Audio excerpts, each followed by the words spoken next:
ಈಗ ನನ್ನಲ್ಲಿ ಒಂದು ಹುಡುಗಿ ಸರ್ ಹೆಮ್ಮೆ ಗೌರ್ಮೆಂಟ್ ಡಿಗ್ರಿ ಕಾಲೇಜ್ಗೆ ಲೆಕ್ಚರ್ ಆಗಿ ಹೋಗಿದ್ದಾಳೆ. ಎಲ್ಲಿ ಕಲ್ಗಟ್ಟಿಗೆ ಇವಾಗಲೂ ಅಲ್ಲಿ ಟೀಚಿಂಗ್ ಮಾಡ್ತಾ ಇದ್ದಾಳೆ ಅವಳು.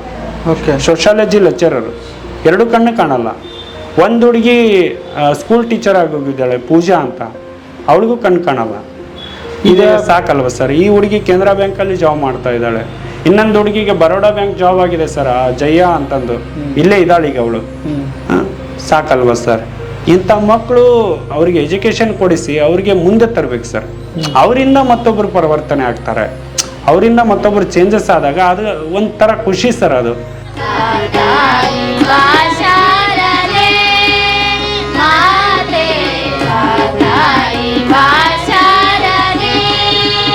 ಇವತ್ತು ನಾನು ಏನು ಮಾಡ್ತಾ ಇದ್ದೇನೆ ಅಂದರೆ ಇದು ನಂದಲ್ಲ ಸರ್, ಅದು ದೇವ್ರ ಇಚ್ಛೆ. ಅದು ಆ ಭಗವಂತ ಯಾರೋ ರೂಪದಲ್ಲಿ ನನಗೆ ಆ ಒಂದು ಸಹಾಯವನ್ನು ಮಾಡ್ತಾ ಇದ್ದಾನೆ. ಎಷ್ಟೋ ಜನರ ಒಂದು ಬಿಂಬಿತದಲ್ಲಿ ಆ ಒಂದು ಕರ್ತವ್ಯವನ್ನ ಅಷ್ಟೇ ನಿಭಾಯಿಸ್ತಾ ಇದ್ದೇನೆ ಅಷ್ಟೇ ಸರ್. ಬರ್ರಿ ಬೀಗ್ರ, ಊಟ ಮಾಡೋಣ. ಬಾಳ್ ಮಂದಾಗ್ಲಿ ತಗೋರಿ. ನಿಮ್ ಬಾಯ ಅರಿಕೆಯಿಂದ ಹಂಗ ಆಗ್ಲೇವಾ? ನಮಸ್ತೆ ಗೆಳೆಯರೇ, ಬದುಕಿನ ಬುತ್ತಿಗೆ ತಮಗೆ ಎಂದಿನಂತೆ ಆದರದ ಸ್ವಾಗತ. ಎಲ್ಲ ಚೆನ್ನಾಗಿರೋ ನಾವುಗಳಿಗೆ ದಿನನಿತ್ಯ ಸಾವಿರಾರು ಪ್ರಾಬ್ಲಮ್ಗಳನ್ನ ಫೇಸ್ ಮಾಡ್ತಾನೆ ಇರ್ತೀವಿ ಮತ್ತು ಅದೇ ದೊಡ್ಡದು ಅಂದ್ಕೊಂಡಿದ್ದೀವಿ. ಮುಂದೆ ಜೀವನನೇ ಮಾಡೋಕ್ಕಾಗಲ್ಲ ಅಂತ ಸಣ್ಣ ಸಣ್ಣ ಪ್ರಾಬ್ಲಮ್ಗಳಿಗೆ ಆತ್ಮಹತ್ಯೆ ಮಾಡಿಕೊಂಡಿರೋ ಬೇಕಾದಷ್ಟು ಲಕ್ಷಾಂತರ ಜನನ ಇವತ್ತು ನೋಡ್ತಾನೆ ಇದ್ದೀವಿ. ಬಟ್ ಇಲ್ಲೊಂದು ಕತೆ ಇದೆ ಕೇಳಿ ಗೆಳೆಯರೇ. ಇದು ಅದ್ಭುತವಾದ, ನನಗೆ ಕಣ್ಣು ತೆರೆಸಿದ ಕಥೆಯನ್ನು ಹೇಳೋದಕ್ಕೆ ನಾನು ಇಲ್ಲಿ ನಿಂತಿದ್ದೀನಿ. ನಾನು ನಿಂತಿರ್ತಕ್ಕಂಥ ಜಾಗ ರಾಣೆಬೆನ್ನೂರಿನ ಸಿದ್ದೇಶ್ವರ ನಗರ ಅಂತ ಹೇಳ್ತಾರೆ. 1ನೇ ಕ್ಲಾಸಲ್ಲಿ ನಿಂತ್ಕೊಂಡು ಮಾತಾಡ್ತಾ ಇದ್ದೀನಿ. ನನ್ನ ಹಿಂದೆ ಕಾಣಿಸ್ತಾ ಇದೆ ನಿಮಗೆ ಅಂಧರ ಜೀವ ಬೆಳಕು ಸಂಸ್ಥೆ ಅಂತ. ಇಲ್ಲೊಂದು ಅದ್ಭುತ ಒಂದು ಪವಾಡನೆ ನಡೆದಿದೆ ಅಂತ ಹೇಳಬೇಕು. ಏನು ಅಂತ ಹೇಳಿದರೆ, ಇಲ್ಲಿ ಇರೋರೆಲ್ಲ ಅಂಧ ಹೆಣ್ಣು ಮಕ್ಕಳಿದ್ದಾರೆ. ಅವ್ರಿಗೆ ವಿದ್ಯೆಯಿಂದ ಹಿಡಿದು ನೌಕರಿಯಿಂದ ಹಿಡಿದು ಅವ್ರ ಊಟ ಉಪಚಾರ ಬಟ್ಟೆ ದಿನನಿತ್ಯ ಖರ್ಚುಗಳನ್ನು ಎಲ್ಲದನ್ನೂ ಒಬ್ಬರು ವ್ಯಕ್ತಿ ನೋಡ್ಕೋತಾರೆ. ಇಲ್ಲಿ 1 ರೂಪಾಯಿ ಖರ್ಚಿಲ್ದಂಗೆ ನಿಮ್ಮ ಮಕ್ಕಳನ್ನ ಬಂಗಾರ ನೋಡ್ಕೊಂಡಂಗೆ ನೋಡ್ಕೊತಾರೆ. ಅಣ್ಣ ಆಗ್ತಾರೆ, ತಮ್ಮ ಆಗ್ತಾರೆ, ತಂದೆ ಆಗ್ತಾರೆ, ತಾಯಿ ಆಗ್ತಾರೆ. ಅಂಥ ತಾಯಿ ಕರುಳು ಇವ್ರದ್ದು. ಬನ್ನಿ ಅವ್ರನ್ನ ಪರಿಚಯ ಮಾಡಿಸ್ತೀನಿ ಗೆಳೆಯರೇ. ಕೊನೆವರೆಗೆ ವಿಡಿಯೋ ನೋಡಿ ಮತ್ತು ಈ ವಿಡಿಯೋ ಎಲ್ಲರಿಗೆ ಹಂಚಬೇಕು ನೀವು. ಯಾಕೆ ಅಂತಂದರೆ ಇದರ ಅವಶ್ಯಕತೆ ತುಂಬ ಇದೆ ನಮಗೆ. ಸೋತು ಹೋಗಿರೋ ಮನಸ್ಸುಗಳಿಗೆ ಇದೊಂದು ದೊಡ್ಡ ಆತ್ಮಸ್ಥೈರ್ಯ ತುಂಬುವ ಕತೆ ಇದು. ಹಾಗಾಗಿ ಕೊನೆವರೆಗೆ ನೋಡಿ. ಇನ್ನೊಂದು ರಿಕ್ವೆಸ್ಟ್ ಮಾಡ್ಕೋತೀನಿ, ದಯವಿಟ್ಟು ನೋಡಿ ಸುಮ್ಮನಾಗಬೇಡಿ. ಕೆಳಗಡೆ ನಂಬರ್ ಬರ್ತಾ ಇದೆ, ಆ ನಂಬರ್ಗೆ ನೀವೇನಾದರೂ ಸಹಾಯ ಮಾಡೋ ಹಾಗಿದ್ದರೆ ಖಂಡಿತ ಮಾಡಬಹುದು. ಯಾಕೆ ಅಂತಂದರೆ ಅದರ ಅವಶ್ಯಕತೆ ಇಂಥ ಹೆಣ್ಣು ಮಕ್ಕಳಿಗಿದೆ. ಇವತ್ತು 20-25 ಜನ ಇದ್ದವರು ನಾಳೆ 250 ಜನ ಆಗಬಹುದು ಇಲ್ಲೇ ನಿಮ್ಮ ಈ ಸಹಾಯದಿಂದ ಅಂತ ಮೊದಲು ಕೇಳ್ಕೊಳ್ತಾ ಬನ್ನಿ. ಈ ಅದ್ಭುತವಾದ ಕತೆಗೆ ತಮಗೆ ಸ್ವಾಗತ ಗೆಳೆಯರೆ. ಬನ್ನಿ ಸರ್. ನಮಸ್ತೆ. ನಮಸ್ಕಾರ ಸರ್. ಹೇಗಿದ್ದೀರಿ ಸರ್? Sir first class. ಎಲ್ಲ ಮಣಿಕಂಠನ ಮಹಿಮೆ, ಅಯ್ಯಪ್ಪನ ದಯೆ, ಎಲ್ಲ ಚೆನ್ನಾಗಿದ್ದೀವಿ. ಓಕೆ, ಭಾಳ ಖುಷಿ ಆಗುತ್ತೆ. Thank you. ಎಲ್ಲ ದೇವ್ರ ಇಚ್ಛೆ. ಆ ಸಮಯ ಏನಾಗಬೇಕು ಅದು ಆಗ್ತಾ ಇರುತ್ತೆ. ಹಂಗೆ ಇವತ್ತು ನಾವು ಕೂಡಿದ್ದೇವೆ ಸರ್. ಮತ್ತೆ ನೀವು ಅಷ್ಟು ದೂರದಿಂದ ನಮ್ಮನ್ನೆಲ್ಲ ಗುರುತಿಸ್ಕೊಂಡು ಬಂದಿದ್ದೀರಿ. ಬದುಕಿನ ಬುತ್ತಿ ಅಂದರೆ ನಮಗೆ ಭಾಳ ಹೆಮ್ಮೆಯ ಒಂದು ಚಾನಲ್ಲು. ಯಾಕಂದರೆ ಈಗಿನ ಒಂದು ಸಮಾಜದಲ್ಲಿ ಎಲ್ಲರೂ ಒಟ್ಟಾಗಿ ಬಾಳಿ ಬದುಕುವಂಥ ಒಂದು ಸಾಮಾಜಿಕ ಕಳಕಳಿ ಇರುವಂಥ ವಿಡಿಯೋಗಳು ನಿಮ್ದಿರುತ್ತೆ. ನೀವು ನಮ್ಮ ಒಂದು ರಾಣೆಬೆನ್ನೂರಿನ ಅಂಧರ ಜೀವ ಬೆಳಕು ಸಂಸ್ಥೆಯಲ್ಲಿರುವಂಥ ನಮ್ಮ ಎಲ್ಲ ಮಕ್ಕಳನ್ನು ಮತ್ತು ನಮ್ಮನ್ನು ಗುರುತಿಸ್ಕೊಂಡು ಇವತ್ತು ಬಂದಿದ್ದೀರಿ. ನಿಮಗೆ ನಾವು ಅನಂತ ಕೋಟಿ ಪ್ರಣಾಮಗಳನ್ನು ಈ ಮೂಲಕ ಎಲ್ಲ ವೀಕ್ಷಕರ ಪರವಾಗಿ ಮತ್ತು ನಮ್ಮ ಎಲ್ಲ ಮಕ್ಕಳ ಪರವಾಗಿ ಮತ್ತು ವೈಯಕ್ತಿಕವಾಗಿ ನಿಮಗೆ ಸಲ್ಲಿಸ್ತಾ ಇದ್ದೀವಿ ಸರ್. ನಮ್ಮ ಹೆಸರು ನಾಗನಗೌಡ ಬೆಳ್ಳುಳ್ಳಿ ಅಂತಂದು ಸರ್. ನಮ್ಮದು ಮೂಲತಃ ಮಂಡಿಗನಾಳ ಅಂತ, ಕುಂದಗೋಳ ತಾಲೂಕು ಮಂಡಿಗನಾಳ ಊರು, ಒಂದು ಸಣ್ಣ ಗ್ರಾಮ. ಸೊ ನಮಗೂ ದೃಷ್ಟಿ ಇಲ್ಲ ಸರ್, ಸಂಪೂರ್ಣವಾಗಿ ದೃಷ್ಟಿ ಇಲ್ಲ. ಇವಾಗ ಏನು ಈ ನಮ್ಮ ಸಂಸ್ಥೆಗೆ ಬಂದಿದ್ದೀರಿ, ಇದು ನಮ್ಮದು ಒಂದು ದೊಡ್ಡ ಕುಟುಂಬ. ಇದು ಇವೆಲ್ಲ ನನ್ನ ಮಕ್ಕಳು. ಈಗ ನನಗೆ ಒಂದು ಕುತೂಹಲದ ಪ್ರಶ್ನೆ ಏನಂದ್ರೆ, ಇಷ್ಟು ದೊಡ್ಡ ಕಾರ್ಯ ಕೈಕೊಳ್ಳೋದಕ್ಕೆ ಪ್ರೇರಣೆ ಏನು? ನಿಮ್ಮ ವಿದ್ಯಾಭ್ಯಾಸ ಏನು? ನಿಮ್ಮ ಬಾಲ್ಯ ಹೇಗಿತ್ತು? ಹೇಗೆ ಬೆಳೆದು ಬಂದ್ರಿ ನೀವು ಅಂತ? ನಮ್ಮದು ಬಾಲ್ಯ ಅಂದರೆ ಸರ್, ನನಗೆ 10 ವರ್ಷದವರೆಗೂ ದೃಷ್ಟಿ ಇತ್ತು, ಕಣ್ಣು ಕಾಣ್ತಾ ಇತ್ತು ನನಗೆ. 5ನೇ ಕ್ಲಾಸ್ ಬಂದಾಗ ಸ್ವಲ್ಪ ಜ್ವರ ಕಾಣಿಸ್ಕೊಂಡು ನನಗೆ ದೃಷ್ಟಿ ಸಂಪೂರ್ಣವಾಗಿ ಹೋಯಿತು ಸರ್. ಆ ಸಂದರ್ಭದಲ್ಲಿ ಸಡನ್ ಆಗಿ ಇಡೀ ಪ್ರಪಂಚ ಕತ್ತಲು ಆದಾಗ ನಿಮ್ಗೆ ಏನು ಅನಿಸ್ತು ಮೊದಲನೇ ಸಾರಿ? ಅವಾಗ ಬಾಲ್ಯ ಜೀವನ ಸರ್, 10 ವರ್ಷ ಏನು ಅಷ್ಟೇನು ಇದು ಅನ್ನಿಸ್ತಿರ್ಲಿಲ್ಲ.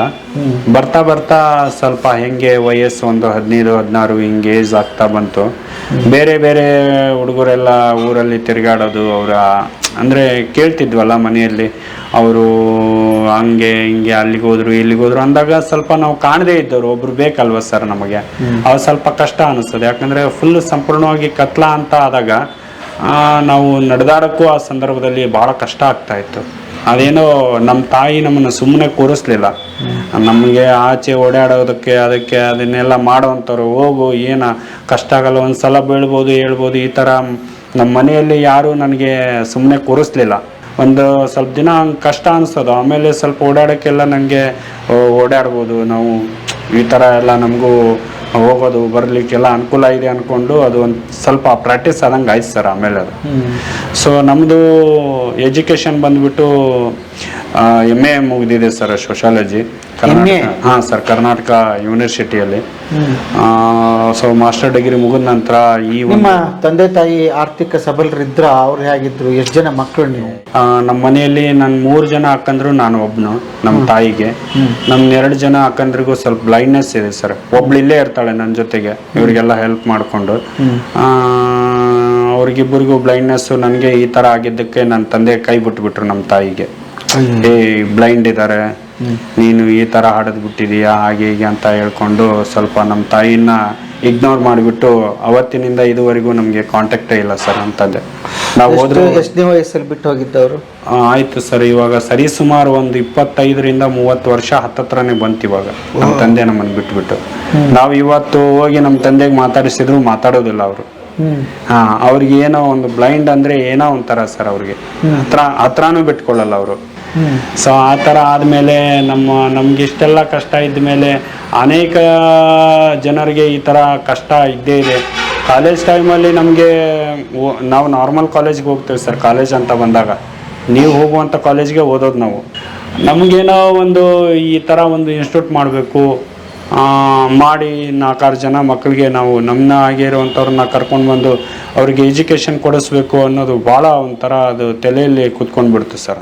ಸರ್, ಒಂದು ಭಾಳ ಸೋಜಿಗದ ವಿಚಾರ ಏನಂದರೆ, ಇದು ದೊಡ್ಡವ್ರು ನಾವೆಲ್ಲ ಕರೆಕ್ಟಾಗಿ ಎಲ್ಲ ಇದ್ದವರು ಮತ್ತು ಆರ್ಥಿಕ ಸ್ಥಿತಿ ಚೆನ್ನಾಗಿರೋರು ಕೂಡ ಯೋಚನೆ ಮಾಡಲಾರದಂಥದ್ದು ನೀವು ಈ ಸ್ಥಿತಿಯಲ್ಲಿ ಯೋಚನೆ ಮಾಡಿದ್ರಿ. ಅದಕ್ಕೆ ಆರ್ಥಿಕ ಪರಿಸ್ಥಿತಿ ಎಲ್ಲಿಂದ ಹೇಗೆ ಅಂತ ಏನು ಯೋಚನೆ ಮಾಡಲಿಲ್ವಾ ಹೇಗೆ ಅಂತ? ಆ ವಿಚಾರ ಮಾಡುವಂಥ ಸಂದರ್ಭದಲ್ಲಿ ಅದು ನನ್ನ ತಲೆಯಲ್ಲಿ ಬರಲಿಲ್ಲ ಸರ್. ಅದು ಇದು ಬಾಡಿಗೆ ತಗೋಬೇಕು, ಇದನ್ನು ಮಾಡಬೇಕು, ಇದನ್ನು ಇಲ್ಲಿ ಮಕ್ಕಳು ಕರ್ಕೊಂಬಂದು ಅವ್ರಿಗೆ ಊಟ ವಸತಿ ಕೊಡಬೇಕು ಅನ್ನೋದೇ ಒಂದು ತಲೆಯಲ್ಲಿ ಇತ್ತು ಹೊರತು ಅದು ಹೆಂಗೆ ಏನು ಮುಂದೆ ಅನ್ನೋದು ನನಗೆ ಪ್ಲ್ಯಾನಿಂಗ್ ಗೊತ್ತಿರಲಿಲ್ಲ ಸರ್.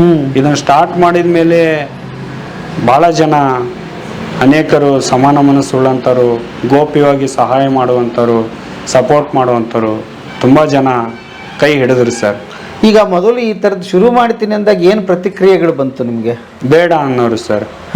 ಬೇಡ ಅನ್ನೋರು. ಯಾರನ್ನ ಕೇಳಿದ್ರು ನೀವು ಆಗಲ್ಲ, ನಿಮಗೆ ಒಬ್ರು ಆಶ್ರಯ ಬೇಕು, ಇದು ಹೆಂಗೆ ಮಾಡ್ಲಿಕ್ಕೆ ಸಾಧ್ಯ, ಅದೇನು ಹುಚ್ಚರಾಟ, ಅದು ಆಗೋದಂಥದ್ದಲ್ಲ. ಆಮೇಲೆ ಅವ್ರ ಜೀವನ ಏನಾದರೂ ಹಾಳು ಮಾಡಿಬಿಟ್ಟಿದ್ದೀರಿ ನೀವು, ಎಲ್ಲ ಕಷ್ಟ ಆಗುತ್ತೆ ಪಾಪ. ಸೊ ಈಗ ಇದನ್ನ ಮಾಡಿದೆ 1-2 ತಿಂಗಳು ಸ್ಟಾರ್ಟಿಂಗಲ್ಲಿ ಸ್ವಲ್ಪ ಅಲ್ಲಿ ಆಫೀಸು ಅಲ್ಲಿ ಹೋಗಿ ನಾವು ಯಾರಿಗೂ ಇದುವರೆಗೂ ಹೆಲ್ಪ್ ಮಾಡಿ ಅಂತ ಕೇಳಲ್ಲ. ಇದು ಇವಾಗಲೂ ಅಷ್ಟೇ, ನಿಮ್ದೇನಾದರೂ ಬರ್ಡೇ ಆ್ಯನಿವರ್ಸರಿದು ನಿಮ್ಮ ಮನೆಯಲ್ಲಿ ಏನಾದರೂ ಫಂಕ್ಷನ್ಸ್ ಇದ್ದರೆ, ನೀವೇನಾದರೂ ಆಶ್ರಮಗಳಿಗೆ ಹೆಲ್ಪ್ ಮಾಡ್ತಾ ಇದ್ದರೆ ಇಂಥಲ್ಲಿ ಬನ್ನಿರಿ, ನಮ್ಮಲ್ಲಿ ಬಂದು ನಿಮ್ಮ ಮನೆಯಲ್ಲಿ ಮಾಡುವಂಥದ್ದನ್ನು ಇಲ್ಲಿ ಮಾಡಿರಿ ಅಂತ ರಿಕ್ವೆಸ್ಟ್ ಮಾಡುವಂಥದ್ದು. ಸೊ ಹಂಗೆ ಮಾಡ್ತಾ ಮಾಡ್ತಾ ಇದೇ ಇನ್ಕ್ಲೂಡ್ ಹೇಳ್ಬೇಕಂದ್ರೆ ಈ 10 ವರ್ಷ ಆದರೂ ನನಗೆ ಪಬ್ಲಿಕ್ ಹೆಲ್ಪ್ನಿಂದನೇ ಇದನ್ನು ರನ್ ಮಾಡ್ತಾ ಇದ್ದೀನಿ ನೋಡ್ರಿ ಸರ್. ಇದೆಲ್ಲ ಹೌದು ಸರ್. ಇದು ಎಲ್ಲ ನಮ್ಮ ಸ್ವಾಮಿ ಅಯ್ಯಪ್ಪನ ಭಕ್ತ ನಾನು. ಅವರ ಮಹಿಮೆ ಇದು. ಅವ್ರಿಗೆ ಈ ಕೃತಜ್ಞತೆ, ಅವ್ರಿಗೆ ಈ ಒಂದು ಗ್ರಾಟಿಟ್ಯೂಡ್ ಹೋಗಬೇಕು ಆ ದೇವರಿಗೆ. ಈಗ ನಿಮ್ಮ ಮೂಲ ಆಶೆ ಏನಿದೆ ಸರ್? ಯಾವ ಥರದ್ದು ಇದು ಓಪನ್ ಮಾಡಿದ್ದೀರಿ ಇಲ್ಲಿ? ಅದೇ ಸರ್, ಇದು ಗ್ರಾಮೀಣ ಪ್ರದೇಶದಲ್ಲಿ ಅನೇಕರಿಗೆ ಭಾಳ ಪರಿಸ್ಥಿತಿ ಹೆಂಗಿರುತ್ತೆ ಅಂದರೆ ಒಂದೊಂದು ಹೊತ್ತಿನ ಊಟ ಮಾಡೋಕ್ಕೂ ಕಷ್ಟ ಇರುತ್ತೆ. ಅಂಥ ಮನೆಯಲ್ಲಿ ಅನೇಕರಿಗೆ ದೃಷ್ಟಿ ಇರೋದಿಲ್ಲ, ಕೈ ಕಾಲು ಪ್ರಾಬ್ಲಮ್ ಇರ್ತವೆ, ಕಿವಿ ಪ್ರಾಬ್ಲಮ್ ಇರುತ್ತೆ, ಏನೇನೋ ಸಮಸ್ಯೆಗಳು ಸರ್. ಅಂಥ ವಿಶೇಷ ಚೇತನರನ್ನು ಇಲ್ಲಿ ಕರ್ಕೊಂಬಂದು ಅವರಿಗೆ ವಿದ್ಯಾಭ್ಯಾಸವನ್ನು ಕೊಡೋದು ಅಷ್ಟೇ ಅಲ್ಲ, ಜವಾಬ್ದಾರಿ ಏನಂದರೆ ಅವರಿಗೆ ಸಮಾಜದಲ್ಲಿ ಈಗ ಗೌರ್ಮೆಂಟ್ ಕಡೆಯಿಂದ ಕಾಲ್ಫಾರ್ಮ್ ಆಗಿರ್ತವೆ ಕೆಲವೊಂದಿಷ್ಟು ಜಾಬ್ಗೆ, ಅವ್ರಿಗೆಲ್ಲ ಜಾಬ್ ಕೊಡಿಸೋವಂಥದ್ದು. ಕೆಲವರಿಗೆ ಗೌರ್ಮೆಂಟ್ ಆಗಿಲ್ಲ ಅಂದರೆ ಅವ್ರಿಗೆ ಪ್ರೈವೇಟ್ ಸೆಕ್ಟ್ರಲ್ಲಿ ಜಾಬ್ ಕೊಡಿಸೋವಂಥದ್ದು. ಇಲ್ಲಿ ನೋಡಿ ಅನೇಕ ಕಂಪ್ನಿಗಳಲ್ಲಿ ಕೆಲವೊಬ್ಬರಿಗೆ ಬ್ಲೈಂಡಿಗೆ ತೊಗೊಂಡ್ರೆ ಏನು ಯೂಸ್ ಇಲ್ಲ ಅಂತ ಏನು ಮಾಡಿಬಿಡ್ತಾರೆ, ತಗೊಳ್ಳಲ್ಲ. ಈಗ ನಮ್ಮ ರಾಣೆಬೆನ್ನೂರಲ್ಲಿ ಒಂದೆರಡು ಶೋರೂಮಲ್ಲಿ ನಮ್ಮಲ್ಲಿ ಓದಿ ಮುಗಿಸ್ತಂಥ ಮಕ್ಕಳು ಜಾಬ್ಗೆ ಹೋಗ್ತಾ ಇದ್ದಾರೆ. ಬೌದ್ಧೂರ್ ಶೋರೂಮ್ ಅಂತ, ಅವ್ರಿಗೆ ಅಲ್ಲಿ ಟೆಲಿಕಾಲಿಂಗ್ ಕೊಟ್ಟಿದ್ದಾರೆ ಸರ್, ಕಾಲಿಂಗ್. ಅವರು ಸದ್ಯಕ್ಕೆ ಅವ್ರಿಗೆ ಗೌರ್ಮೆಂಟ್ ಆಗೋವ್ರಿಗೆ ಅವರು ಜೀವನ ನಡೆಸ್ಲಿಕ್ಕೆ ಅವ್ರಿಗೇನು ಸಮಸ್ಯೆ ಇಲ್ಲ. ಅವ್ರಿಗೊಂದು 10-12 ಸಾವಿರ ಸ್ಯಾಲ್ರಿ ಕೊಡ್ತಾರೆ, ಪರವಾಗಿಲ್ಲ, ಅಷ್ಟು ಮಾಡ್ತಾ ಇದ್ದಾರೆ. ನನ್ನ ಮೂಲ ಉದ್ದೇಶ ಏನಂದರೆ, ಇಂಥ ಮಕ್ಕಳು ಅವ್ರಿಗೆ ಎಜುಕೇಷನ್ ಕೊಡಿಸಿ ಅವ್ರಿಗೆ ಮುಂದೆ ತರಬೇಕು ಸರ್. ಅವರಿಂದ ಮತ್ತೊಬ್ಬರು ಪರಿವರ್ತನೆ ಆಗ್ತಾರೆ, ಅವರಿಂದ ಮತ್ತೊಬ್ಬರು ಚೇಂಜಸ್ ಆದಾಗ ಅದು ಒಂಥರ ಖುಷಿ ಸರ್. ಅದು ನೋಡಿ ಸರ್, ಇಷ್ಟಕೊಂಡ ಜನ ಇಲ್ಲಿ 20-30 ಜನ ಮಕ್ಕಳು ಇಲ್ಲಿ ಊಟ ಮಾಡಿ ಇದರ ವಸತಿ ಸದುಪಯೋಗವನ್ನು ತೆಗೆದುಕೊಳ್ತಾರಲ್ಲ, ಅದಕ್ಕಿಂತ ಸಂತೋಷ ಮತ್ತೊಂದು ಇಲ್ಲ ಸರ್. ನಾವು ನಾಳೆ ಗೌರ್ಮೆಂಟ್ ಜಾಬ್ ಮಾಡಿದ್ರು ಇಷ್ಟೊಂದು ತೃಪ್ತಿ ಸಿಗಲ್ಲ ಸರ್. ಸಿಗೋದಿಲ್ಲ. ಯಾಕೆ ಹೇಳ್ರಿ, ಇಷ್ಟು ಮಕ್ಕಳು ಇಲ್ಲಿ ಓದ್ತಾರೆ, ಹೋಗ್ತಾರೆ, ಅವ್ರ ಜಾಬಲ್ಲಿ ಹೋಗ್ತಾರೆ, ಅದರಂಥ ಪುಣ್ಯದ ಕಾರ್ಯ ಮತ್ತೊಂದು ಇಲ್ಲ ಸರ್. ಜಾಬ್ ಮಾಡಿದರೆ ನಾನು ಚೆನ್ನಾಗಿರ್ಬೋದು, ನಮ್ಮ ಅಪ್ಪ ಅಮ್ಮ ಚೆನ್ನಾಗಿರ್ಬೋದು ಅಷ್ಟೇ ಸರ್. ಇಂಥ ಸಮಾಜಕ್ಕೆ ಬಂದಾಗ ಎಷ್ಟೋ ಜನ ಬದಲಾಗ್ತಾರಲ್ಲ ಸರ್, ಅದೇ ದೊಡ್ಡದು. ಇವತ್ತು ನಾನು ಏನು ಮಾಡ್ತಾ ಇದ್ದೇನೆ ಅಂದರೆ ಇದು ನನ್ನದಲ್ಲ ಸರ್, ಅದು ದೇವ್ರ ಇಚ್ಛೆ. ಅದು ಆ ಭಗವಂತ ಯಾರೋ ರೂಪದಲ್ಲಿ ನನಗೆ ಆ ಒಂದು ಸಹಾಯವನ್ನು ಮಾಡ್ತಾ ಇದ್ದಾನೆ, ಎಷ್ಟೋ ಜನರ ಒಂದು ಬಿಂಬಿತದಲ್ಲಿ. ಆ ಒಂದು ಕರ್ತವ್ಯವನ್ನು ಅಷ್ಟೇ ನಿಭಾಯಿಸ್ತಾ ಇದ್ದೇನೆ ಅಷ್ಟೇ ಸರ್. ನೀವು ಅಷ್ಟು ಹೇಳೋದಷ್ಟು ಸುಲಭ ಅಲ್ಲ ಅಂತ ಮೇಲ್ನೋಟಕ್ಕೆ ನನಗೆ ಗೊತ್ತಾಗ್ತಿದೆ. ಬಟ್ ಒಂದನ್ನು ಹೇಳಿ, ನೀವು ಇಲ್ಲಿ ಬರೀ ಕಣ್ಣು ಕಾಣದವ್ರು ಅಷ್ಟೇ ಅಲ್ಲ, ಅಂಗವಿಕಲರದು ಯಾವ ರೂಪದಲ್ಲಿ ಆಗಿದ್ರು ಅಂಥವ್ರನ್ನ ತಗೋತೀರಾ ಇಲ್ಲಿ ನೀವು? ಇಲ್ಲ, ಸದ್ಯಕ್ಕೆ ನಮ್ದೇನಿದೆ, ಕಣ್ಣು ಕಾಣದೇ ಇರುವಂತ ಮಕ್ಕಳಿಗೆ ಮಾತ್ರ ನಾವು ತಗೊಳ್ತಾ ಇರೋದು. ಅಂಥವ್ರು ಯಾರಾದರೂ ನಮಗೆ ಕಂಡು ಬಂದ್ರೆ, ನಮ್ಗೆ ಈಗ ಹೆಂಗಿದೆ ಅಂದ್ರೆ, ಒಂದು ಕೈ ಕಾಲು ಇಲ್ಲದೆ ಇದ್ದಂಥವ್ರಿಗೆ ಮಾಡಿದಂಥ NGOಗಳು ಇರುತ್ತೆ, ಮತ್ತೆ ಬಾಯಿ ಕಿವಿ ಇಲ್ಲದೆ ಇರುವಂಥ NGOಗಳು ಇರುತ್ತೆ. ಅಂತಲ್ಲಿ ದಾರಿ ತೋರಿಸ್ತೇವೆ ಸರ್ ನಾವು. ಅಂಥವ್ರು ಕಾಂಟ್ಯಾಕ್ಟ್ ಮಾಡಿದಾಗ ಬೇರೆ ಬೇರೆ ಕಡೆ ಅವರಿಗೆ ದಾರಿ ತೋರಿಸ್ತೇವೆ. ಸೊ ಇದಕ್ಕೆ ಸಂಬಂಧಪಟ್ಟಿದ್ದು. ಈಗ ನೋಡಿ, ಒಂದು ಕಡೆ ಹೆಂಗಿರುತ್ತೆ, ಡೆಫ್ ಅಂಡ್ ಡಮ್ ಸ್ಕೂಲ್ ಮಾತ್ರ ಇರುತ್ತೆ, ಮಾತು ಮತ್ತು ಕಿವಿದು. ಅಂಥವ್ರಿಗೆ ಆ ಶಾಲೆ ತೋರಿಸ್ತೇವೆ. ಈಗ ಅನೇಕರು ಇಲ್ಲಿ ನೋಡಿ, ನಮ್ಮ ಆಶ್ರಮದ ಮುಂದೆ ಬಂದು ಕೆಲವೊಂದು ಅಜ್ಜ ಅಜ್ಜಿ ಬಿಟ್ಟು ಹೋಗ್ಬಿಡ್ತಾರೆ. ಅವ್ರ ಗುರ್ತು ಫೋನು ಏನು ಸಿಗಲ್ಲ ನಮಗೆ, ಬಿಟ್ಟು ಹೋಗ್ಬಿಡ್ತಾರೆ ನೈಟ್ ಟೈಮಲ್ಲಿ. ಅಂಥವ್ರನ್ನ ತಗೊಂಡೋಗಿ ನಮ್ಮ ಹಾವೇರಿಯಲ್ಲಿ ಒಂದು ಶಕ್ತಿ ವೃದ್ಧಾಶ್ರಮ ಅಂತಿದೆ, ಅವ್ರಿಗೆ ಕಾರ್ ಮಾಡ್ಕೊಂಡು ಹೋಗಿ ಅವ್ರನ್ನ ಅಲ್ಲಿ ತೆಗೆದುಕೊಂಡೋಗಿ ಅವ್ರನ್ನ ಬಿಟ್ಟು ಅದರ ರೆಸ್ಪಾನ್ಸಿಬಿಲಿಟಿ ನಾವು ತೆಗೆದುಕೊಂಡು ಬರ್ತೀವಿ. ಈಗ ಇದುವರೆಗೂ ಅಂದ್ರೆ ಒಂದು 10 ಜನನ ಅಲ್ಲಿ ಬಿಟ್ಟು ಬಂದಿದ್ದೇನೆ ಸರ್ ನಾನು ಅಲ್ಲಿ. 10 ಜನ. ಇವಾಗೂ ಹೋದ್ರೆ ನಾ ಅಲ್ಲಿ ಹೋದ್ರೆ ಪಾಪ ಅವ್ರ ಕೈ ಮುಗಿದು ಮಾತಾಡಿಸ್ತಾರೆ ಅಜ್ಜ ಅಜ್ಜಿ. ಅದು ಬಹಳ ಸಂತೋಷ ಸರ್ ನಮಗೆ. ಯಾಕಂದ್ರೆ ಸರ್ ಅದು ಎಲ್ರಿಗೂ ಸಿಗಲ್ಲ ಸರ್ ಅಂತ ಯೋಗ. ಅದೊಂಥರ ಯೋಗ ಅನ್ಕೊಂತೀನಿ ಸರ್. ಕಷ್ಟ ಇದೆ ಸರ್, ಇಲ್ಲ ಅಂತ ಹೇಳೋದಿಲ್ರಿ. ಎಲ್ಲ ಸಮಾನ ಮನಸ್ಕರು ನಮಗೆ ಬಂದು ಸಹಾಯ ಮಾಡ್ತಾರೆ, ಎಲ್ಲರೂ ನಮ್ಮನ್ನು ಒಪ್ಕೊಂತಾರೆ ಅಂತ ಹೇಳಕ್ ಆಗಲ್ಲ ಸರ್. 100ಕ್ಕೆ 99 ಜನ ತೊಂದರೆ ಕೊಟ್ಟರು ಒಬ್ರು ಕಾಪಾಡೋರು ಇರ್ತಾರೆ. ಅಂಥವ್ರ ಸಹಾಯ ಸಾಕು ಸರ್. ಅಂಥವ್ರಿಗೆ ನಾವು ಕೃತಜ್ಞರಾಗಿರ್ತೀವಿ ಅಷ್ಟೇ. ಓಕೆ. ಎಷ್ಟನೇ ಕ್ಲಾಸಿಂದ ಶುರುವಾಗಿ ಎಲ್ಲಿವರೆಗೆ ನೀವು ಇಲ್ಲಿ ಇಟ್ಕೋತೀರಿ ಇವ್ರನ್ನ? ಇವ್ರಿಗೆ ಸ್ಕೂಲು ಕಾಲೇಜು ಯಾವುದೇ ರೀತಿಯಲ್ಲಿದ್ರೂ ಇಟ್ಕೊಂತೀವಿ ನಾವು. ಅಂದ್ರೆ ಎಲ್ಲಿಂದ ಪ್ರಾರಂಭ ಆಗುತ್ತೆ? ಅವರು ಬರ್ಬೋದು ಸರ್. ಅವರು ಒಂದು 7 ವರ್ಷ 8 ವರ್ಷದಿಂದನೂ ಬರ್ಬೋದು. ಅವರು ಬಂದ್ರೆ ಎಲ್ಲಿವರೆಗೆ ಇರ್ಬೋದು ಇಲ್ಲಿ? ಅವರು ಆಫ್ಟರ್ ಡಿಗ್ರಿ ಮುಗಿಯೋವರೆಗೂ ಇರ್ಬೋದು. ನನಗೆ ನೀವು ಒಳ್ಳೆ ಡೋನರ್ಸ್ ಆಗಿ, ಅಪ್ಪ ಅವಳು ಚೆನ್ನಾಗಿ ಸ್ಕೋರ್ ಮಾಡಿದ್ದಾನೆ, ಅವ್ನು ಚೆನ್ನಾಗಿ ಸ್ಕೋರ್ ಮಾಡಿದ್ದಾನೆ, B.Ed MA ಮಾಡ್ತೇನೆ ಅಂತಾರಲ್ಲ, ಮಾಡಿಸ್ತು, ನಾನು ಅವ್ರಿಗೆ ಸಹಾಯ ಮಾಡ್ತೇನೆ ಅಂದರೆ ಅದನ್ನು ಮಾಡಿಸ್ತೇನೆ. ಈಗ ನನ್ನಲ್ಲಿ ಒಂದು ಹುಡುಗಿ ಸರ್, ಹೆಮ್ಮೆ, ಗೌರ್ಮೆಂಟ್ ಡಿಗ್ರಿ ಕಾಲೇಜ್ಗೆ ಲೆಕ್ಚರ್ ಆಗಿ ಹೋಗಿದ್ದಾಳೆ. ಎಲ್ಲಿ? ಕಲ್ಗಟ್ಟಿಗೆ ಇವಾಗಲೂ ಅಲ್ಲಿ ಟೀಚಿಂಗ್ ಮಾಡ್ತಾ ಇದ್ದಾಳೆ ಅವಳು. Sociology lecturer. 2 ಕಣ್ಣು ಕಾಣಲ್ಲ. ಒಂದು ಹುಡುಗಿ ಸ್ಕೂಲ್ ಟೀಚರ್ ಆಗಿ ಹೋಗಿದ್ದಾಳೆ, ಪೂಜಾ ಅಂತ, ಅವಳಿಗೂ ಕಣ್ಣು ಕಾಣಲ್ಲ. ಇದೇ ಸಾಕಲ್ವ ಸರ್. ಈ ಹುಡುಗಿ ಕೆನರಾ ಬ್ಯಾಂಕಲ್ಲಿ ಜಾಬ್ ಮಾಡ್ತಾ ಇದ್ದಾಳೆ. ಇನ್ನೊಂದು ಹುಡುಗಿಗೆ ಬರೋಡಾ ಬ್ಯಾಂಕ್ ಜಾಬ್ ಆಗಿದೆ ಸರ್, ಜಯ ಅಂತಂದು, ಇಲ್ಲೇ ಇದ್ದಾಳೆ ಈಗ ಅವಳು. ಸಾಕಲ್ವ ಸರ್. ಅದ್ಭುತ ರೀ. ಈಗ ಎಲ್ಲ ಖರ್ಚು ನೀವೇ ನೋಡ್ಕೋತೀರಿ? ಖರ್ಚು ಅಂದರೆ ಅದೇ ನಾನಲ್ಲ, ಭಗವಂತನ ಇಚ್ಛೆ ಸರ್. ಎಲ್ಲ ಅವ್ರಿಗೆ ಊಟ ವಸತಿ, ಅವ್ರಿಗೇನು ಬೇಕು ಬೇಡ ಅದನ್ನೆಲ್ಲ ಕೊಡಿಸೋ ಪ್ರಯತ್ನ ಖಂಡಿತವಾಗ್ಲೂ ಮಾಡಿದ್ದೀನಿ ಸರ್. ಮುಂದೇನೂ ಮಾಡ್ತೇನೆ ನಾನು. ಅಲ್ಲ, ಎಷ್ಟು ಸೂಕ್ಷ್ಮ ಮನಸ್ಸು ನಿಮ್ದು ಅಂದ್ರೆ, ಒಬ್ಬ ತಂಗಿ ಮಾತಾಡ್ತಾ ಇದ್ದೆ, ಗೆಜ್ಜಿ ಕೊಡಿಸಿದ್ರಿ ಅಂತೆ, ಪ್ರತಿ ಹಬ್ಬ ಬಂದ್ರೆ ಹೊಸ ಬಟ್ಟೆ ಕೊಡಿಸ್ತೀರಿ ಅಂತೆ, ಏನಕ್ಕೂ ಕಡಿಮೆ ಇಲ್ಲ, ತಂದೆ ತರ ನೋಡ್ಕೋತಾರೆ ಅಂತ ಮಾತಾಡ್ತಾ ಇದ್ರು. ಹೇಗೆ ಅಷ್ಟು ಸೂಕ್ಷ್ಮಗಳನ್ನ ಅರ್ಥ ಮಾಡ್ಕೊಂಡು ಅದನ್ನ ಪೂರೈಸ್ತೀರಿ ಅಂತ? ಆಶ್ರಮಗಳು, ಒಂದು ಶಾಲೆಗಳು, ಈ ವಿಕಲಚೇತನರಿಗೆ ಆಗಿರ್ಬೋದು, ರುದ್ರಾಶ್ರಮ ಆಗಿರ್ಬೋದು, ಅನಾಥಾಶ್ರಮ ಅಂತಂದೇ ಆಗಿರ್ಬೋದು ಸರ್, ಮಾಡಿದ ಉದ್ದೇಶ ಸ್ಪಷ್ಟವಾಗಿರ್ಬೇಕು ಸರ್. ಮಾಡಿದ ಉದ್ದೇಶ ಸ್ಪಷ್ಟವಾಗಿರ್ಬೇಕು. ಏನಂದ್ರೆ 100 ರೂಪಾಯಿ ನನಗೆ ಬಂದಿದೆ ಅಂದ್ರೆ 99 ರೂಪಾಯಿ ಮಕ್ಕಳಿಗಾಗಿ ಬಳಸ್ಬೇಕು. ನೋಡಿ ಸರ್, ಈಗ ನಮ್ಮ ಮಗಳು ಹೇಳಿಲ್ಲ ಅಂತ ಹೇಳ್ತಾ ಇದ್ದೀನಿ, ಕಾಲ್ಗೆಜ್ಜೆ ಕೊಡಿಸಿದ್ರು ಸರ್ ಅಂತ. ನಾವು 1.5 ಲಕ್ಷ ಖರ್ಚು ಮಾಡಿದೆ ಸರ್. ಯಾರೋ ನೋಡಿಬಿಟ್ಟು 1.5 ಲಕ್ಷನ ಹಾಕಿಬಿಟ್ರು ಸರ್. ಮುಗೀತಲ್ಲ ಸರ್. ನಾನು ನಿಷ್ಕಲ್ಮಶದಿಂದ ಮಾಡಿದೆ ಸರ್. ಅವತ್ತು ನನಗೆ ಬಾಡಿಗೆ ಕಟ್ಟಲಿಕ್ಕೂ ಸಮಸ್ಯೆ ಆಗಿತ್ತು. ಇಲ್ಲಿ ಏನಾಗಿತ್ತು? ಅದು ನಾನು ಇರುವಂತ ಹಣವನ್ನ ನಾನು ಏನ್ ಮಾಡಿಬಿಟ್ಟೆ, ನಮ್ಮ ಮಕ್ಕಳು ಖುಷಿ ಪಡ್ಲಿ, ಪ್ರತಿ ಸಂಕ್ರಾಂತಿಗೂ ಒಂದು ಏನಾದ್ರು ಉಡುಗೊರೆ ಕೊಡಬೇಕನ್ನೋ ಆಸೆ ಸರ್. ನನಗೆ ಸ್ವಲ್ಪ ಅಯ್ಯಪ್ಪ ಸ್ವಾಮಿ ಅಂದ್ರೆ ಹುಚ್ಚು ಜಾಸ್ತಿ ಸರ್. ಶಬರಿಮಲೆ ಅಯ್ಯಪ್ಪ ಅಂದ್ರೆ ಅವನ್ನ ಮಕರ ಜ್ಯೋತಿ ದಿನದಂದು ಮಕ್ಕಳು ಖುಷಿ ಪಡಿಸ್ಬೇಕು. ಅವ್ರು ಖುಷಿ ಪಟ್ರೆ ನಮಗೇನೋ ಒಂದು ಖುಷಿ ಆಗುತ್ತೆ ಅಂತ ನಾನು ದಾವಣಗೆರೆಗೆ ಹೋಗಿ ಚೈನ್ ಖರೀದಿ ಮಾಡಿದೆ. 1.5 ಲಕ್ಷ ಆಗಿತ್ತು. ನನ್ನ ಅಂದಾಜು 1,10,000 ಆಗ್ಬೋದು ಅನ್ಕೊಂಡಿದ್ದೆ. ಅದು ಜಾಸ್ತಿ ಆಯ್ತು. ಆ ತಿಂಗಳು ಏನಪ್ಪ ಬಾಡಿಗೆ ಕಟ್ಲಿಕ್ಕೆ ಕಷ್ಟ ಆಗುತ್ತೆ ನನಗೆಲ್ಲ ಅನ್ಕೊಂಡೆ. ಕೊಟ್ಟು ಮರನೇ ದಿನನೇ ಬಂತು ಸರ್. ಸಾಕಲ್ವ ಸರ? ಒಬ್ರು ತಾತ, ಅವ್ರಿಗೆ ನಾ ಭಾಳ ಗೌರವದಿಂದ ನಮ್ಮನ್ನ ಸಲ್ಲಿಸ್ಬೇಕು. ಮಂಗಳೂರು ಅಂತಂದು ಅವ್ರ ಹೆಸರು ಹೇಳುವಾಗಿಲ್ಲ. ಅವರು ನನಗೆ ಹೆಸರು ಹೇಳ್ಬೇಡ್ರಿ ಅಂತಾರ. ಉದ್ಯೋಗ ಏನಿಲ್ಲ ಅಜ್ಜನಿಗೆ, ಆದ್ರೆ ಅವರು ಸಹಾಯ ಮಾಡೋದು ನೋಡಿದ್ರೆ ಸರ್ ನಿಜವಾಗ್ಲೂ ಒಂಥರ ನನಗೆ ನೆನಪಿಸ್ಕೊಂಡ್ರಿ. ಎಂತ ನಮ್ಮ ರಕ್ತ ಸಂಬಂಧದಲ್ಲೇ ನಮಗೆ 1 ರೂಪಾಯಿ ಪಾಕೆಟ್ಲಿಂದ ತೆಗೆದುಕೊಳ್ಳಕ್ಕೆ ಹಿಂದೆ ಮುಂದೆ ನೋಡ್ತಾರೆ. ಇಂಥ ವ್ಯಕ್ತಿ ಹಿಂಗಿದಾರಲ್ಲಪ್ಪ ಅನಿಸ್ಬಿಡುತ್ತೆ ಸರ್. ಅಂತ ವ್ಯಕ್ತಿ ನನಗೆ ಫೋನ್ ಮಾಡಿದ್ರೆ ಸರ, ನಾನು ಏನಾದರೂ ಒಂದು ರಿಂಗಿಗೆ ಫೋನ್ ತೆಗಿಲಿಲ್ಲ ಅಂದ್ರೆ ಕಟ್ ಮಾಡ್ತಾರೆ ಅವರು.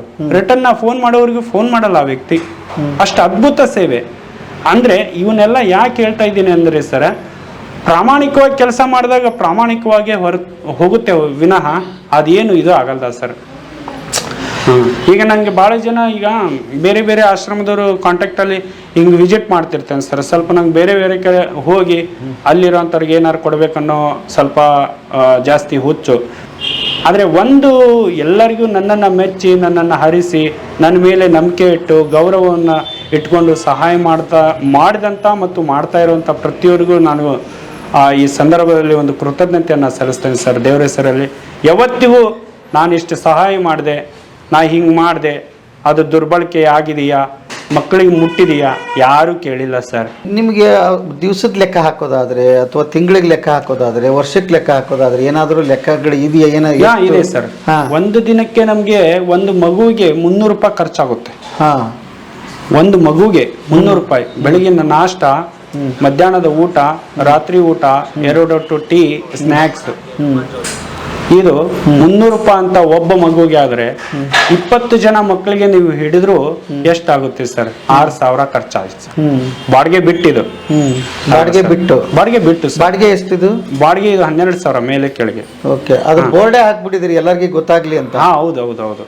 ಓಕೆ, ಇಷ್ಟು ಖರ್ಚಿದೆ ಸರ್. ಇದು ತಿಂಗಳಿಗೆ ಸರಿಸುಮಾರು 130 ಬರುತ್ತೆ ಸರ್ ಖರ್ಚು. ಇಲ್ಲಿವರೆಗೆ ನಿಮಗೆ ಯಾವ ತೊಂದರೆನೂ ಆಗದಂಗೆ ಸರಾಗವಾಗಿ ಸಾಗಿದೆಯಾ? ಇಲ್ಲಿ ಸರ್ ನನಗೆ ತೊಂದರೆ ಆಗಿಲ್ಲ ಸರ್, ಸುಳ್ಳು ಹೇಳ್ಬಾರ್ದು.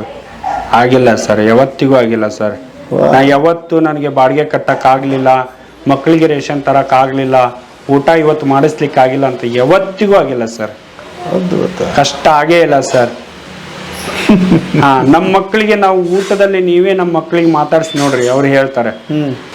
ಆಮೇಲೆ ಈಗ ಕಾಲೇಜ್ ಹೋಗ್ತಾರೆ ಅಥವಾ ಸ್ಕೂಲ್ಗೆ ಹೋಗ್ತಾರೆ, ಅಲ್ಲಿ ಊಟದ ವ್ಯವಸ್ಥೆಗಳೆಲ್ಲ ಹೇಗೆ? ಅವ್ರಿಗೆ ಇಲ್ಲಿ ನಾಷ್ಟ ಊಟ ರೆಡಿ ಮಾಡಿ ಕಳಿಸ್ತೇವೆ ಸರ್ ನಾವು. ಅಲ್ಲಿಗೆ ಮಾಡಿ ಕಳಿಸ್ತೇವೆ. ಅವ್ರಿಗೆ ಹೋಗಿ ಬರ್ಲಿಕ್ಕೆ ವೆಹಿಕಲ್ ಸರ್. ಹೌದಾ? ಯಾರ್ಯಾರು ಯಾವ ಕಾಲೇಜ್ ಹೋಗ್ತಾರೆ, ಸ್ಕೂಲ್ಗೆ ಹೋಗ್ತಾರೆ, ಅಲ್ಲೆಲ್ಲ ಬಿಟ್ಟು ಬರ್ತೀರಿ? ಹೌದು, ಬಿಟ್ಟು ಬರ್ತಾರೆ, ಕರ್ಕೊಂಡ್ ಬರ್ತಾರೆ. ಎಲ್ಲ ಅವ್ರಿಗೆ ಏನು ಇದೆ ಎಲ್ಲಾನು ಮಾಡ್ತೀವಿ ಸರ್ ನಾವು ಅವ್ರಿಗೆ.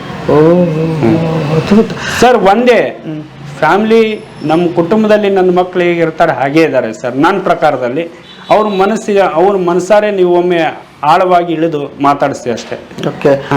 ಯಾರಾದ್ರೂ ಇನ್ನೊಂದು ಹೇಳ್ತೇನೆ, ಡೋನರ್ಸ್ ಬಂದ್ರೆ ನಾನು ನಿಂತ್ಕೊಳ್ಳಲ್ಲ ಇಲ್ಲಿ, ನಾ ಆಚೆ ಹೋಗ್ತೇನೆ. ಏನಾದ್ರೂ ಇದ್ರೆ ಕೇಳ್ರಿ ಮಕ್ಕಳಿಗೆ ಅಂತಂದು ಬಿಟ್ಟು ಹೋಗ್ಬಿಡ್ತೇನೆ. ನಾನು ಹೊರಗನೆ ಹೋಗ್ತೇನೆ. ಮಾಡಿದ್ದೆಲ್ಲ ಚೆನ್ನಾಗೇ ಇರುತ್ತಲ್ಲ ಸರ್. ಪ್ರತಿಯೊಂದನ್ನ ವಿಡಿಯೋ ಮಾಡ್ತೇನೆ ಸರ್ ನಾನು. ಮಾಡಿ ನನಗೆ ಯಾರು ಹೆಲ್ಪ್ ಮಾಡಿರ್ತಾರೆ, ಕೆಲವರು ಹೆಸರಿಗೆ ಇಷ್ಟಪಟ್ಟಿಲ್ಲ ಅಂದ್ರೆ ಸುಮ್ಮನೆ ಜನರಲ್ ವಿಡಿಯೋ ಮಾಡಿ ಹಾಕ್ತಾನೆ. ಅವ್ರಿಗೆ ಗೊತ್ತಾಗುತ್ತೆ ಅವ್ರಿಗೆ ನಾವು ಮಾಡಿದ್ದೀನೋ ಮಾಡಿಲ್ವ ಅಂತ. ಆಮೇಲೆ ಅವರು ನಮ್ಮ ಮಕ್ಕಳಿಗೆ ಒಬ್ಬರಿಗೆ ಇಬ್ಬರಿಗೆ ಮಾತಾಡ್ಸಿದ್ರೆ ಅರ್ಥನ ಆಗ್ಬಿಡುತ್ತೆ. ಏನಿಲ್ಲ ಸರ್, ನಾ ಪಟ್ಟಿದ ಕಷ್ಟನೇ ಅವ್ರು ಪಡ್ತಾ ಇರ್ತಾರೆ ನಮ್ಮ ಹುಡುಗರು. ಅವ್ರಿಗೆ ಆಸೆ ಇರುತ್ತಲ್ಲ ಸರ್, ಊಟ ಇಂಥದೇ ಮಾಡ್ಬೇಕು, ನಾನು ಹಂಗೆ ಮಾಡ್ಬೇಕು. ಈಗ ಕೆಲವೊಬ್ರಿಗೆ ಚಪಾತಿ ಇಷ್ಟ ಆದ್ರೆ ಕೆಲವರಿಗೆ ರೊಟ್ಟಿ ಇಷ್ಟ ಆಗಲ್ಲ, ಕೆಲವರಿಗೆ ರೊಟ್ಟಿ ಇಷ್ಟ ಆದ್ರೆ ಚಪಾತಿ ಇಷ್ಟ ಆಗಲ್ಲ. ಎಲ್ಲ ತರನಾಗಿ ಇರುತ್ತೆ ಸರ್ ಮಕ್ಕಳ ಭಾವನೆಗಳಿಗೆ. ಅವಾಗ ನಾನು ಏನ್ ಮಾಡ್ತೇನೆ ಅವ್ರಿಗೆ ಏನ್ ಇಷ್ಟ ಅದನ್ನೇ ಕೊಡಿಸ್ತೇನೆ ಸರ್ ನಾ ಅವ್ರಿಗೆ. ಇಲ್ಲೊಂದು ನಮ್ದು ಸ್ನ್ಯಾಕ್ಸ್ ಅಂಗಡಿ ಒಂದಿಷ್ಟು ಇಲ್ಲೇ ಇದೇ ಲೈನ್ ನಲ್ಲಿ ಹೋಟೆಲ್ ಎಲ್ಲ ಇದಾವ್ ಸರ್. ಅಲ್ಲಿಗೆ ಆರ್ಡರ್ ಮಾಡಿ ಕರ್ಕೊಂಡು ಅವ್ರಿಗೆ ತಂದು ಕೊಟ್ಟು ಹೋಗ್ಬೇಕು. ಅವ್ರು ಆ ತರ ಮಾಡ್ತೇನೆ ಸರ್ ಅವ್ರಿಗೆ. ಅವ್ರ ಹಣ್ಣು ಅಂದ್ರೆ ಹಣ್ಣು, ಅವ್ರು ಏನ್ ಕೇಳ್ತಾರ ಅದೇ ಸರ್. ಯಾಕೆ ಮಾಡ್ತೇನೆ ಸರ್ ಅಂದ್ರೆ ನನಗ್ ತೊಂದರೆ ಕೊಟ್ಟಿಲ್ಲಲ್ಲ ಸರ್ ದೇವ್ರು, ಯಾವ್ದೋ ಒಂದು ರೂಪದಲ್ಲಿ ನನ್ನ ಕೈ ಹಿಡಿದಿದ್ದಾನಲ್ಲ, ಸಾಕಲ್ವ ಸರ್. ಯಾವತ್ತಾದ್ರೂ ಒಂದ್ ದಿವಸ ಅಯ್ಯೋ ಖಾಲಿ ಆಗ್ಬಿಡ್ತಲ್ಲಪ್ಪ ಬರ್ಲಿಲ್ಲ ದುಡ್ಡು ಅನ್ನೋದು ಉದಾಹರಣೆ ಒಂದು ದಿವಸವೂ ಬಂದಿಲ್ಲ ನಿಮ್ಗೆ? ಅಥವಾ ಬಂದೇ ಬಿಡುತ್ತಾ ಕರೆಕ್ಟ್ ಆಗಿ? ನನಗೆ ಆಗಿಲ್ಲ ಸರ್. ಸರ್ ಇನ್ನೊಂದು ಬಹಳ ಸೂಕ್ಷ್ಮವಾದ ಪ್ರಶ್ನೆ, ಇಲ್ಲಿ ಬರೀ ಹೆಣ್ಮಕ್ಳನ್ನ ಮಾತ್ರ ಇಟ್ಕೋತೀರಾ ಅಥವಾ ಗಂಡು ಮಕ್ಕಳಿಗೆ ಅವಕಾಶ ಇದೆಯಾ? ಗಂಡು ಮಕ್ಳಿಗೆ ಇದೆ. ಅವರು ಡೈಲಿ ಕೆಲವೊಬ್ರು ಇಲ್ಲೇ ಹತ್ರ ಇರೋಂಥವ್ರು ಹೋಗಿ ಬರ್ತಾರೆ. ಹೆಣ್ಮಕ್ಳೆಲ್ಲ ಇದ್ದಾರೆ, ಇವ್ರಿಗೆಲ್ಲ ವಾರ್ಡನ್ ಇದ್ದಾರೆ. ನಾವು ಮೇಲ್ಗಡೆ ಎಲ್ಲ ರೂಮ್ ಇದೆ, ನಾವು ಅಲ್ಲಿ ಇರ್ತೇವಿ. ಹೆಣ್ಮಕ್ಳಿಗೆ ಜಾಸ್ತಿ ಪ್ರಿಫರೆನ್ಸ್. ಯಾಕಂದ್ರೆ ಇವ್ರಿಗೆ ಎಲ್ಲಿ ಹೋಗ್ಲಿಕ್ಕೆ ಆಗಲ್ಲ, ಇವ್ರಿಗೆ ದೂರ. ಓಕೆ. ಇನ್ನೊಂದಿಷ್ಟು ತುಂಬಾ ಸೂಕ್ಷ್ಮವಾದ ಪ್ರಸಂಗಗಳು ಬರುತ್ತೆ ಹೆಣ್ಮಕ್ಳನ್ನ ಇಟ್ಕೊಂಡಾಗ. ಅಂತ ಸಮಸ್ಯೆಗಳನ್ನ ಹೇಗೆ ನಿಭಾಯಿಸ್ತೀರಿ ಅಥವಾ ಹೇಗೆ ಹಂಚ್ಕೋತಾರೆ? ಇದಾರೆ ನಮ್ಮ ಮಹಿಳಾ ಮತ್ತು ಮಕ್ಕಳ ಕಲ್ಯಾಣ ಇಲಾಖೆಯಲ್ಲಿ ನಾನು ಬೆಸ್ಟ್ ಮದರ್ ಅಂತ ಹೇಳ್ಬೋದು. ನನ್ನ ತಾಯಿ ಸ್ವರೂಪಿ ಒಬ್ಬ ಶೋಭಾ ಮೇಡಮ್ ಅಂತ ಇದ್ದಾರೆ. ಅವರೆಲ್ಲ ಇದನ್ನ ಹ್ಯಾಂಡಲ್ ಮಾಡ್ತಾರೆ. ಬರ್ತಾರೆ, ಕೇಳ್ತಾರೆ ನನ್ನ ಮಕ್ಕಳಿಗೆ ಏನಾದ್ರು ಸಮಸ್ಯೆ ಇತ್ತಾ. ಅವ್ರೊಂಥರ ನಮ್ಮ ಈ ಒಂದು ಆಶ್ರಮಕ್ಕೆ ಅಕ್ಕನ ಅಂತ ಹೇಳ್ಬೋದು. ಆ ತರ ತಾಯಿನೂ ಹೌದು, ಅಕ್ಕನ ಅನ್ಬೋದು. ಆ ತರ ಒಳ್ಳೆ ಅವರು CDP ಮತ್ತೆ, ಆದ್ರೆ ಅವ್ರದ್ದು ಸಣ್ಣತನ ಯಾವಾಗಲೂ ಗುಣದಲ್ಲಿ ಆ ತರ ಇದ್ದಾರೆ. ಆಮೇಲೆ ಇದಾರೆ ಸರ್ ಸಮಾನ ಮನಸ್ಸುಳ್ಳಂತ ಹೆಣ್ಮಕ್ಳು ಬಂದು ನೋಡ್ತಾರೆ. ಇವ್ರಿಗೆ ಒಬ್ರು ವಾರ್ಡನ್ ಮೇಡಮ್ ಇದ್ದಾರೆ, ಇವತ್ತಿಲ್ಲ ಅವರು, ಅವರೆಲ್ಲ ನೋಡ್ಕೊಳ್ತಾರೆ. ಆಮೇಲೆ ಈಗ ಒಂದು ಸ್ಟೇಜಿಗೆ ಬಂದ್ಮೇಲೆ ಅವರು ವಿದ್ಯಾಭ್ಯಾಸ ಆಯ್ತು, ಕೆಲಸನೂ ಸಿಗುತ್ತೆ, ಎಲ್ಲ ಆಗುತ್ತೆ. ಈ ಮದುವೆ ಅಂತ ಸರ್ ಮದುವೆದು ನಾನು ತಲೆ ಕೆಡಿಸ್ಕೊಂಡಿಲ್ಲ. ಯಾಕೆ ಸರ್ ಅಂದ್ರೆ ಅದು ಜೀವನದ ಒಂದು ಬಹುದೊಡ್ಡ ಒಂದು ಪ್ರಶ್ನೆ ಅಂತ ನಾನು ಅನ್ಕೊಳ್ತೀನಿ. ಮತ್ತೆ ಆಮೇಲೆ ಅದು ತುಂಬಾ ದೊಡ್ಡದಾದಂತ ಒಂದು ಸವಾಲು ಸರ್. ಅದು ಅನೇಕ ಜನರನ್ನ ನಾನು ನನ್ನ ಸಮಾಜದಲ್ಲಿ ಆಗಿರ್ಬೋದು, ಬೇರೆ ಸಮಾಜದಲ್ಲಿ ನೋಡಿದ್ದೇನೆ ಸರ್. ಮದುವೆ ಆಗಿ 1 ತಿಂಗಳು 2 ತಿಂಗಳಿಗೆ ಬಿಡುವಂಥದ್ದು, ಏನೇನೋ ಸಮಸ್ಯೆ ಆಗುವಂಥದ್ದು ಅದನ್ನ ನೋಡಿದ್ದೇನೆ. ಆ ಜವಾಬ್ದಾರಿ ನಾ ತಗೊಳ್ಳಲ್ಲ, ಅವ್ರವ್ರ ಪೇರೆಂಟ್ಸಿಗೆ ಬಿಟ್ಟು ಅವ್ರನ್ನ ಕೈ ಬಿಡ್ತೇನೆ ಸರ್. ಜಾಬ್ ಕೊಡಿಸ್ಬೇಕಾ ಅದನ್ನ ತುಂಬಾ ಪ್ರಯತ್ನ ಪಟ್ಟು ಕೊಡಿಸೋ ಪ್ರಯತ್ನ ಮಾಡ್ತೇವೆ ಸರ್. ಮದುವೆ ವಿಚಾರ ಅಂತ ಬಂದಾಗ ಅವ್ರವ್ರ ಪೇರೆಂಟ್ಸ್ಗೆ ಬಿಡ್ತೇವೆ ಸರ್. ನಿಮ್ದು ಕೇಳಬಹುದಾ? ನಾವು ಸಿಂಗಲ್ ಸರ್, ನೋಡ್ತಾ ಇದ್ದೀವಿ, ಮನೆಯಲ್ಲಿ ನೋಡ್ತಾ ಇದ್ದಾರೆ. ಫ್ಯಾಮಿಲಿ ಕಡೆ ಅಂತ ಬಂದಾಗ ನಂದು 4 ಎಕರೆ ತೋಟ ತಂದೆಯಿಂದ ಬರ್ಬೇಕಾಗಿದ್ದು ಇವಾಗ ಬಂದಿದೆ ಸರ್. ಅದೇ ಹೇಳಿನಲ್ಲ, ನಮ್ಮ ತಂದೆ ನಮ್ಮನ್ನ ಕೈ ಬಿಟ್ಬಿಟ್ರು ಸರ್ ಅಂತ. ಈಗ ಹಂಗಾದ್ರೆ ಯಾರಾದ್ರೂ ನೋಡ್ತಕ್ಕಂಥವ್ರು? ಇಲ್ಲ ಆತರ ಏನಿಲ್ಲ. ನಮ್ಮ ಅಕ್ಕನ ಮಗಳು ಆಲ್ರೆಡಿ ಫಿಕ್ಸ್ ಆಗಿದೆ, ಕೊಟ್ಟಿದ್ದಾರೆ ಸರ್. ಆತರ ಇಲ್ಲ. ನೋಡುವಂತವ್ರಿಗೆ ಏನ್ ಹೇಳ್ತೇನೆ ಸರ್ ಅಂದ್ರೆ, ಈ ಇದನ್ನ ಒಳ್ಳೆ ರೀತಿಯಲ್ಲಿ ಇಂಥವ್ರನ್ನ ಗೌರವದಿಂದ ಕಾಣ್ರಿ. ಏನಿಲ್ಲ, ಎಲ್ರೂ ಒಂದೇ ತರ. ಭಗವಂತ ಎಲ್ಲರಿಗೂ ಎಲ್ಲಾ ತರನಾಗೂ ಸಮಸ್ಯೆ ಕೊಟ್ಟಿದ್ದಾನೆ. ಇವಾಗ ನಮ್ಗೆ ದೃಷ್ಟಿ ಇಲ್ಲ, ನಿಮ್ಗೆ ಮತ್ತೊಂದು ಸಮಸ್ಯೆ ಖಂಡಿತವಾಗ್ಲೂ ಇದ್ದೇ ಇರುತ್ತೆ. ಎಲ್ಲಾನು ಈಗ ಒಂದೇ ತರ ಅನ್ಕೊಂಡು ಹೋಗ್ಬೇಕು ಅಷ್ಟೇ ಸರ್. ಅನೇಕ ಒಂಥರ ಏನ್ ಹೇಳ್ತಾರೆ ಸರ್, ಕೀಳು ಮನೋಭಾವನೆ ಬಹುತೇಕ ಈ ಕಡೆ ಬಹಳ ಇದೆ ಸರ್. ಅದು ಯಾಕೆ ಅದನ್ನ ಒತ್ತಿ ಹೇಳ್ತೀವಿ ಅಂದ್ರೆ ಸರ್, ಟ್ರೈನಲ್ಲಿ ನಮ್ಮ ಮಕ್ಕಳು ನಾವೆಲ್ಲ ಜರ್ನಿ ಮಾಡ್ತಾ ಇದ್ರೆ ನಮ್ಮ ಪಕ್ಕ ಕುತ್ಕೊಂಡವ್ರು ಯಾರು ಕುತ್ಕೊಡಂಗೇ ಇಲ್ಲ. ಹ್ಞೂ ಸರ್. ಆಮೇಲೆ ನಮ್ಮ ಮಕ್ಕಳಿಗೆ ಇಲ್ಲೆಲ್ಲರೂ ಹೋಟೆಲಿಗೆ ಕರ್ಕೊಂಡು ಹೋದ್ರೆ ನಮ್ಮ ಅಕ್ಕಪಕ್ಕನೂ ಯಾರು ಕುತ್ಕೊಳ್ಳಲ್ಲ. ಕೆಲವರು ಬರ್ತಾರೆ ಸರ್, ಇವ್ರಿಗೆ ಚಾ ಹೆಂಗ್ ಕುಡಿತಾರೆ, ಊಟ ಹೆಂಗ್ ಮಾಡ್ತಾರೆ, ಒಂಥರ ಆಶ್ಚರ್ಯಕವಾದಂತ ಕ್ವಶನ್ ಕೇಳ್ಬಿಡ್ತಾರೆ. ಆ ತರ ಮೈಂಡ್ ಸೆಟ್. ಸ್ನಾನ ಹೇಗ್ ಮಾಡ್ತಾರೆ ಇವರು, ಬಾತ್ರೂಮ್ಗೆ ಹೇಗೆ ಹೋಗ್ತಾರೆ ಅಂತ ಕೇಳ್ತಾರೆ. ಕಾಲೇಜಲ್ಲೇ ಹುಡುಗಿಯರ ಕೇಳ್ತಾರ ನಮ್ಮ ಹುಡುಗರಿಗೆ, ಬಾತ್ರೂಮ್ಗೆಲ್ಲ ಹೆಂಗ್ ಹೋಗ್ತೀರಿ ಅಂತ. ಬಹಳ ಆಶ್ಚರ್ಯಕವಾದಂತ ಒಂದು ಪ್ರಶ್ನೆಗಳಾಗಿರ್ತವೆ ಸರ್. ಮುಂದಿನ ನಿಮ್ಮ ಕನಸುಗಳೇನು ಸರ್? ಮುಂದಿನ ಕನಸು ಅಂದ್ರೆ ಗೌರ್ಮೆಂಟ್ ಕಡೆಯಿಂದ ಒಂದು ಜಾಗ ಮಂಜೂರಾಗಿದೆ ನಮ್ಗೆ. ಅದಕ್ಕೆ ಒಂದು 15 ಲಕ್ಷ ಅಮೌಂಟ್ ತುಂಬಬೇಕು. ನಾನು CS ಸೈಟ್ ಇಲ್ಲೇ ರಾಣಿಬೆನ್ನೂರು ಅಯ್ಯಪ್ಪ ಸ್ವಾಮಿ ದೇವಸ್ಥಾನ ಪಕ್ಕಕ್ಕೆ ಆಗಿದೆ. ಅದು ಏನ್ ಅದೃಷ್ಟ ಅಲ್ಲ ನಿಮ್ದು? ಅದೃಷ್ಟ ಅದು. ಅದಕ್ಕೆ ಒಂದು 15 ಲಕ್ಷ ಅಮೌಂಟ್ ತುಂಬಬೇಕು ಸರ್. ಅದು ಒಂದ್ ಸ್ವಲ್ಪ ಪೆಂಡಿಂಗ್ ಇದೆ. ಅದು ಅಲ್ಲಿ ಇಲ್ಲಿ ಓಡಾಡ್ತಾ ಇದ್ದೀನಿ, ಕೆಲವರಿಗೆ ಮೀಟ್ ಮಾಡಿ ಒಂದ್ ಸ್ವಲ್ಪ ಸಹಾಯ ಕೇಳ್ತಾ ಇದ್ದೀನಿ ರೀ ಸರ್. ಅದು ಆಯ್ತಂದ್ರೆ ಅದು ಒಂದು ಸ್ವಲ್ಪ ಜಾಗ ಕರೆಕ್ಟ್ ಆಗುತ್ತೆ. ಅದಾದ ನಂತರ ಒಂದು ಬಿಲ್ಡಿಂಗ್ ಕಟ್ಬಿಟ್ಟು ಬರೀ ಅವಾಗ ಬ್ಲೈಂಡ್ಗೆ ಅಷ್ಟೇ ಅಲ್ಲ, ಯಾರು ಬಂದು ಸೇರ್ಕೊಂತಾರೆ ಸೇರ್ಕೊಳ್ಳಿ, ಕಷ್ಟದಲ್ಲಿದ್ದವ್ರು ರನ್ ಮಾಡ್ಬೇಕನ್ನೋದೇ ಉದ್ದೇಶ. ಅಂದ್ರೆ ಅಲ್ಲಿ ಸ್ವಂತದ್ದೊಂದು ಬಿಲ್ಡಿಂಗ್ ಆಗ್ಬೇಕು ಇರೋದಕ್ಕೆ. ಹೌದು ಸರ್, ಹೌದು ಹೌದು. ಬಾಡಿಗೆ ಅಂದಾಗ ಬಾಡಿಗೆ ಬಿಲ್ಡಿಂಗ್ ಅಲ್ಲಿ ನಮ್ಗೆ ಏನ್ ಜಾಗ ಇರುತ್ತೆ ಅಷ್ಟನ್ನು ಮಾತ್ರ ಮಾಡ್ಲಿಕ್ಕೆ ಆಗುತ್ತಲ್ವ ಸರ್. ಕೆಲವೊಂದನ್ನ ಮಾಡ್ಲಿಕ್ಕೆ ಆಗಲ್ಲ ನಮ್ಗೆ ಹೆಚ್ಚಿನದಾಗಿ ಅಲ್ವಾ ಸರ. ಈಗ ಗ್ರೌಂಡ್ ಮಾಡಕ್ಕೆ ಅದೆಲ್ಲ ಕಷ್ಟ ಅಲ್ವಾ ಸರ, ಸಿಕ್ಕಿರೋದೇ ಒಂದು ಯೋಗ ಇರುತ್ತೆ. ಹಾಗಾಗಿ ಅದನ್ನ ಮಾಡ್ಬೇಕು. ನಾವಿಲ್ಲಿ 10 ವರ್ಷ ಸರ್ ಇದೇ ಬಿಲ್ಡಿಂಗ್ ಅಲ್ಲೇ ಇದೀವಿ ನಾವು. ನಾನು ಸ್ಟಾರ್ಟಿಂಗ್ ಇದನ್ನ 5,000 ಬಾಡಿಗೆ ಇತ್ತು ನಮ್ದು ಇದು. 5,000 ಬಾಡಿಗೆ ಇತ್ತು, 12,000 ಸರ್. ಇಷ್ಟ ಕೊಂಡ ಆಯ್ತು. ನೀರಿನ ಬಿಲ್ಲು ಒಂದು ಏನೇ ಇಲ್ಲ ಅಂದ್ರೂ ಒಂದು 4-5 ಸಾವಿರ ಬರುತ್ತೆ, ಯಾಕಂದ್ರೆ ಗೀಸರ್ ಯೂಸ್ ಮಾಡ್ತಾರಲ್ಲ. ಅದ್ಭುತ ಸರ್, ಅದ್ಭುತ ಸಾಧನೆ ಇದು. ನಾನು ಬೇಕಾದಷ್ಟು ಕಥೆಗಳನ್ನ ಕೇಳಿದೀವಿ, ಬಟ್ ಇಲ್ಲಿ ನಿಸ್ವಾರ್ಥ ಸೇವೆ ಇದೆ ಸರ್. ಇನ್ನೊಂದು ನಿಮ್ಮ ವಿಡಿಯೋ ಮೂಲಕ ಹೇಳೋದೇನಂದ್ರೆ, ಮನುಷ್ಯನಿಗೆ ಕೆಲವೊಂದು ಸವಾಲುಗಳು ನೋವುಗಳು ಖಂಡಿತವಾಗಲೂ ಎಲ್ಲರಲ್ಲಿ ಬರುತ್ತೆ. ಇತ್ತೀಚಿನ ದಿನಮಾನದಲ್ಲಿ ಬಹಳ ಜನ ನನ್ನ ಈ ಹಾಸ್ಟೆಲ್ಗೆ ಡೆತ್ ಆನಿವರ್ಸರಿ ಅಂತ ಮಾಡ್ಲಿಕ್ಕೆ ಬರುತ್ತಾರೆ. ಅಂದರೆ ಸುಸೈಡ್ ಮಾಡಿಕೊಂಡು ಸತ್ರು, ಅವ್ರ ಆತ್ಮಕ್ಕೆ ಶಾಂತಿ ಸಿಗಲಿ, ನನ್ನ ತಂದೆ ತಾಯಿ ಸತ್ರು ಅವರು ಆತ್ಮಕ್ಕೆ ಶಾಂತಿ ಸಿಗಲಿ ಅಂತ ಏನೋ ಒಂದು ಸಹಾಯ ಮಾಡ್ಲಿಕ್ಕೆ ಬರ್ತಾರೆ. ಅದು ತಪ್ಪು ಸರ್. ಯಾಕೆ ಅಂದರೆ ಇರುವಾಗಲೇ ಚೆನ್ನಾಗಿ ನೋಡ್ಕೋಬೇಕು ತಂದೆ ತಾಯಿನ. ಒಂದು ಯಾಕೆ ಅಂದರೆ ನೀವು ಸತ್ತ ಮೇಲೆ ಅದು ಏನೇ ಕಾರ್ಯ ಮಾಡಿದ್ರು ಅವ್ರಿಗೆ ಸಲ್ಲೋದಿಲ್ಲ. ನನ್ನ ಇದರಲ್ಲಿ ನೀವು ಮುಂದೆ ಈ ವಿಡಿಯೋ ನೋಡಿ ಸಹಾಯ ಮಾಡ್ತಿರೋ ಬಿಡ್ತಿರೋ ನಿಮಗೂ ಬಿಟ್ಟಿದ್ದದು. ಇರುವಾಗ ಅಪ್ಪ ಅಮ್ಮನ್ನ ಚೆನ್ನಾಗಿ ನೋಡ್ಕೊಳ್ಳಿ, ನೋವಿಗೆ ದೂಕ್ಬಾರ್ದು ಯಾವಾಗಲೂ ಸರ್. ಅನೇಕ ಈ ವೃದ್ಧಾಶ್ರಮದಲ್ಲಿ ಸರ್ ಅನೇಕ ಅಜ್ಜ ಅಜ್ಜಿ ಇರ್ತಾರಲ್ಲ, ಭಾಳ ನೋವಿನಲ್ಲಿ ಇರ್ತಾರೆ ಸರ್. ಯಾಕಂದರೆ ನಮ್ಮನ್ನು ಹೊತ್ತು ಬೆಳೆಸಿದ ಮೇಲೆ ಅವ್ರನ್ನ ಆಶ್ರಮಕ್ಕೆ ಬಿಟ್ಟಾಗ ಅವ್ರಿಗೆ ಎಷ್ಟು ದುಃಖ ಆಗುತ್ತೆ ಅಂದರೆ ಹೇಳ್ತೀರ್ದು. ನಾವು ಹೋದರೆ ನಮ್ಮನ್ನು ತಪ್ಕೊಂಡು ಅಳ್ತಾರೆ ಸರ್ ಅಲ್ಲಿ. ನನ್ನ ಮಗ ಇಷ್ಟೆಲ್ಲ ಮಾಡಲಿಲ್ಲಲ್ಲಪ್ಪ ಅಂತ ಒಂಥರ ನೋವು. ಹಾಗಾಗಿ ಇರುವಾಗ ಚೆನ್ನಾಗಿ ನೋಡ್ಕೊಳ್ಳಿ ಸಾಧ್ಯವಾದಷ್ಟು. ಎರಡನೇದ್ದು, ಈ ಸುಸೈಡ್ ಮಾಡ್ಕೊಳ್ತಾರೆ ಯುವಕರು. ಏನ್ರಿ ಅದು ಎಲ್ಲ ತಪ್ಪು ಕಲ್ಪನೆ. ಅದು ಯಾವುದಕ್ಕಾಗಿ ಅದನ್ನು ಮಾಡ್ತೀರಾ? ಭಗವಂತ ನಿಮ್ಗೆಲ್ಲಾನು ಕೊಟ್ಟಿರ್ತಾನಲ್ವ ಸರ್, ಕೈ ಕಾಲು ಕಣ್ಣೆಲ್ಲಾನು ಚೆನ್ನಾಗಿ ಕೊಟ್ಟ ಮೇಲೆ ಜೀವಿಸ್ಬೇಕಲ್ವ.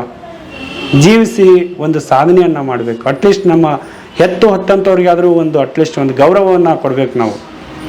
ಹಾಗಾಗಿ ಇಲ್ಲಿ ಬಂದು 18 ವರ್ಷ ಐತ್ರಿ, 20 ವರ್ಷ ಐತ್ರಿ, ಸತ್ರಿ, ಸುಸೈಡ್ ಮಾಡ್ಕೊಂಡ್ರಿ ಅಂತಾರೆ. ಭಾಳ ಬೇಜಾರಾಗುತ್ತೆ. ನಮ್ಗೆ ಏನು ಕಾಣಲ್ಲ ಸರ್. ಹೋಗ್ಬೇಕಂದ್ರೆ ನನ್ನ ಎದುರಿಗೆ ನೀವು ಕುತ್ಕೊಂಡಿದ್ದೀರಿ, ನಿಮ್ಮ ಆಕರ್ಷಣೆ ಏನು ಅಂತ ನನಗೆ ಗೊತ್ತಾನೇ ಇಲ್ಲ ಈಗ. ಆದ್ರೆ ನಾನು ನಿಮ್ಮ ಮುಂದೆ ಮಾತಾಡ್ತಾ ಇದ್ದೀನಿ ಅಲ್ವಾ ಸರ್. ನಮ್ ಕಣ್ ಕಾಣಲ್ಲ, ನಾವು ಜೀವಿಸ್ತಾ ಇದೀವಿ ಅಂತ ಹೇಳ್ತಾ ಇದ್ದೀನಿ. ಲೈಫ್ ಲಾಂಗ್ ನಮ್ ಜೀವನ ಕತ್ಲ ಅನ್ನೋದೇ ನಮ್ಗೆ ಗೊತ್ತಿದೆ, ಆದ್ರೂ ನಾವು ಬದುಕ್ತಾ ಇದ್ದೀವಿ ಅಲ್ವಾ ಸರ್. ನಮ್ ಜೀವನ ಕತ್ಲ. ಈಗ ನಾನು ಹೊಸ ಜಾಗಕ್ಕೆ ಹೋದ್ರೆ ನೀವು ಬರ್ಬೇಕು ನನ್ನ ಜೊತೆಗೆ. ಯಾಕಂದ್ರೆ 1-2 ಸಲ ನಾವು ಓಡಾಡೋವರೆಗೂ ನಂಗೆ ಆ ಜಾಗ ಗೊತ್ತಾಗೋದಿಲ್ಲ. ಬಟ್ ನಿಮ್ಮ ಜೀವನ ಹಂಗಿಲ್ಲಲ್ಲ ಸರ್. ನಿಮ್ಗೆಲ್ಲಾನು ಕೊಟ್ಟಿದ್ದಾನಲ್ಲ, ಚೆನ್ನಾಗಿರ್ಬೇಕು ಅಂತ ನಾನು ಎಲ್ರಿಗೂ ಹೇಳೋದು.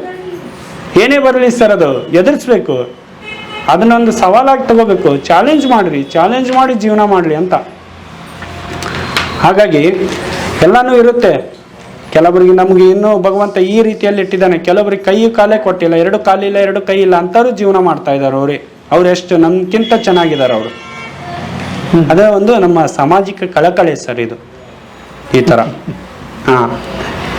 ಸತ್ ಮೇಲೆ ಹೋದ್ಮೇಲೆ ನೀವೇನೇ ಕಾರ್ಯ ಮಾಡಿದ್ರು ಅದು ಅವ್ರಿಗೆ ಸಲ್ಲೋದಿಲ್ಲ. ಅದು ನೀವು ಪ್ರೀತಿಯಿಂದ ನೋಡ್ಕೊಂಡು ಬಂದು ಪ್ರೀತಿಯಿಂದ ಅವ್ರನ್ನ ಜೋಪಾನ ಮಾಡೋದು, ಅವರು ಹೋದ್ಮೇಲೆ ನೀವೇನೋ ಬಂದು ಸಹಾಯ ಮಾಡಿದ್ರೆ ಅದು ಖಂಡಿತ ಅದು ದೇವ್ರಿಗೆ ಮೆಚ್ಚುಗೆ. ಅದು ದೇವ್ರು ಮೆಚ್ತಾನೆ ಸರ್. ಅದನ್ನ ನೀವು ಪ್ರೀತಿಯಿಂದ ನೋಡಿದ್ರೆ ನೋಡ್ಲಿಲ್ಲ ಅಂದ್ರೆ ಅದೇಂಗ್ ಸಾಧ್ಯ ಸರ್. ಅವ್ರು ಇರುವಾಗ್ಲೇ ಕಣ್ಣೀರ್ ಹಾಕ್ಬಿಟ್ಟಿರ್ತಾರೆ ನಮ್ಮ ಮೇಲೆ, ಶಾಪ ಹಾಕ್ಬಿಟ್ಟಿರ್ತಾರೆ ಅವರು. ಇವನು ಉಪಯೋಗ ಇಲ್ಲ, ಇವಳು ಉಪಯೋಗ ಇಲ್ಲ, ನನ್ನ ಮಗ ಮಗಳು.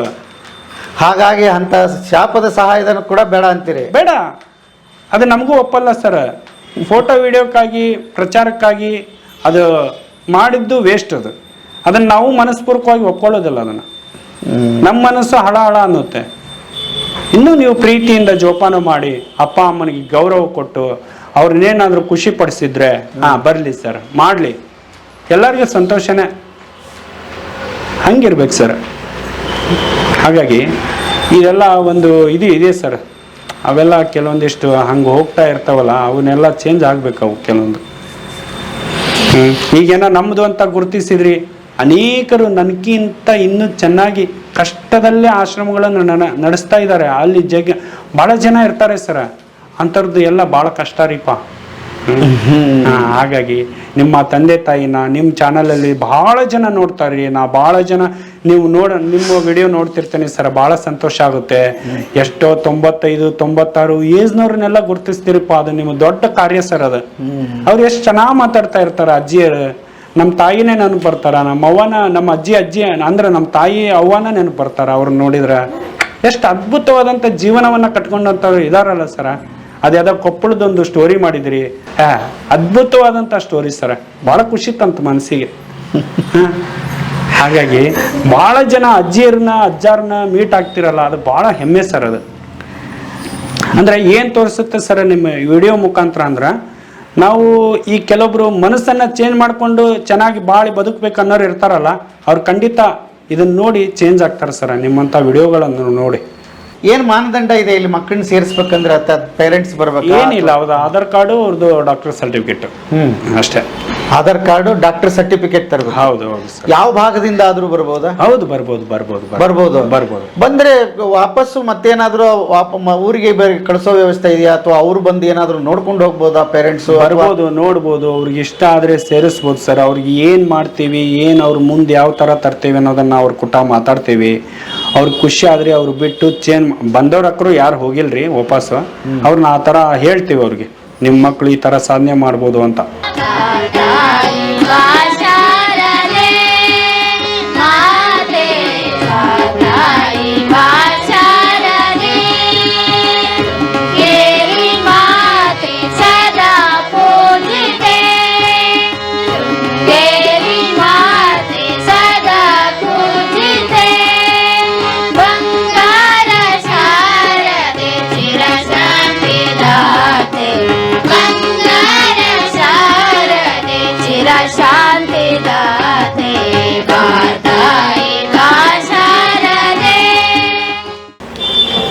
ಆಗ್ಲಿ ಸರ್, ಬಹಳ ಖುಷಿ ಆಯ್ತು. ನನ್ನ ಒಳಗಣ್ಣನ್ನ ತೆರೆಸಿದಿರಿ ನೀವು ಇವತ್ತು.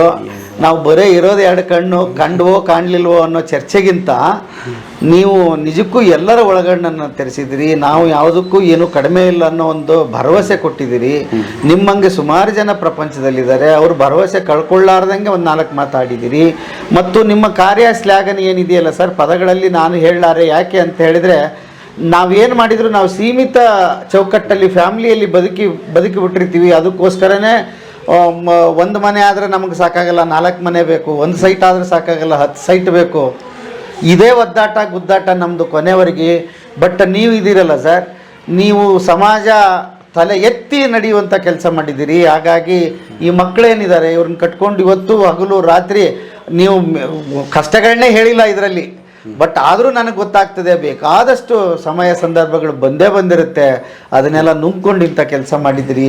ಅಭಿನಂದನೆಗಳು ನಿಮಗೆ. ನೋಡ್ತಾ ಇರ್ತಕ್ಕಂಥವ್ರು ನೀವಂತೂ ಸ್ಪಷ್ಟವಾಗಿ ಹೇಳಿದ್ದೀರಿ, ಯಾರಾದರೂ ನಿಯತ್ತಾಗಿ ಕೆಲಸ ಮಾಡಿ ನಮ್ಮ ಆಶ್ರಮನ ನೋಡಿ ಹೆಣ್ಮಕ್ಳು ಇಲ್ಲಿ ಏನು ನಡೀತದೆ ತಿಳ್ಕೊಂಡು ಸಹಾಯ ಮಾಡಲಿ ಅಂತ ಹೇಳಿದ್ದೀರಿ. ಅಂಥ ಸಹಾಯ ಹರಿದು ಬರಲಿ ನಿಮಗೆ ಸರ್. ಬದುಕಿನ ಬುತ್ತಿ ಯಾವಾಗಲೂ ನಿಮ್ಮ ಸಂಸ್ಥೆ ಜೊತೆಗೆ ನಿಲ್ಲುತ್ತೆ. ಅದು ಇವತ್ತು ಅಂತಲ್ಲ, ಇನ್ಯಾವತ್ತೂ ಅಂತಲ್ಲ, ಯಾವತ್ತಿಗೂ ಸದಾಕಾಲ. ಬಹಳ ಖುಷಿ ಆಯಿತು ಸರ್, ಬದುಕಿನ ಬುತ್ತಿಗೆ ಈ ಸಂದರ್ಶನ ತಾವು ನೀಡಿದ್ದಕ್ಕೆ ಧನ್ಯವಾದಗಳು ಸರ್. Thank you sir. ನಿಮಗೂ ಸಹ ಅಭಿನಂದನೆಗಳು. ಹೀಗೆ ಚೆನ್ನಾಗಿ ಇಟ್ಟಿರಲಿ, ಭಗವಂತ ದೀರ್ಘ ಆಯುಷ್ಯ ಕೊಡಲಿ, ಚೆನ್ನಾಗಿ ಚಾನೆಲ್ ಬೆಳೀಲಿ, ಉತ್ತಮವಾದಂಥ ರೀತಿಯಲ್ಲಿ ಇನ್ನೂ ಅನೇಕ ವಿಡಿಯೋಗಳು, ಅನೇಕ ಸಮಾಜದಲ್ಲಿ ಬದಲಾವಣೆಗಳು ನಿಮ್ಮ ಚಾನೆಲ್ನಿಂದ ಕಂಡು ಬರಲಿ ಅಂತ ನಾನು ಹಾರೈಸ್ತೇನೆ. ಇಲ್ಲಿ ಬಂದು ನಮ್ಮ ಒಂದು ಇಂಟರ್ವ್ಯೂವನ್ನು ಮಾಡಿದ್ದಕ್ಕೆ, ನಮ್ಮ ಮಕ್ಕಳ ಒಂದು ಸಾಧನೆಯನ್ನು ನೋಡಿ ಖುಷಿಪಟ್ಟು ಹರಿಸಿದ್ದಕ್ಕೆ, ನಿಮ್ಮ ವೀಕ್ಷಕರಿಗೂ ಇದನ್ನು ತೋರಿಸಿದ್ದಕ್ಕಾಗಿ ಅನಂತ ಕೋಟಿ ಧನ್ಯವಾದಗಳು. ಮತ್ತು ಸಹಾಯ ಅನ್ನೋದಕ್ಕಿಂತ ನಿಮ್ಮ ಮನೆಯಲ್ಲಿ ಯಾರಾದರೂ ಈ ಥರ ಮಕ್ಕಳಿದ್ರೆ ತರ್ರಿ, ಸೇರಿಸ್ರಿ, ನಮಗೆ ಕಾಂಟ್ಯಾಕ್ಟ್ ಮಾಡಿರಿ. ಕೈಲಾದಷ್ಟು ಅವರನ್ನು ಚೇಂಜ್ ಮಾಡೋಣ ಅನ್ನೋದೊಂದೇ ನಮ್ಮ ಮನೋಭಾವನೆ. ಸೊ ಮಾತನಾಡುವ ರೀತಿಯಲ್ಲಿ ಏನಾದರೂ ತಪ್ಪಾಗಿದ್ದರೆ ನಿಮ್ಮ ಮನೆಯ ಮಗ ಅದನ್ನು ಹೊಟ್ಟೆ ಒಳಗೆ ಹಾಕ್ಕೊಂಡು ಕ್ಷಮಾ ಮಾಡಿರಿ. ಥ್ಯಾಂಕ್ ಯು, ಧನ್ಯವಾದ.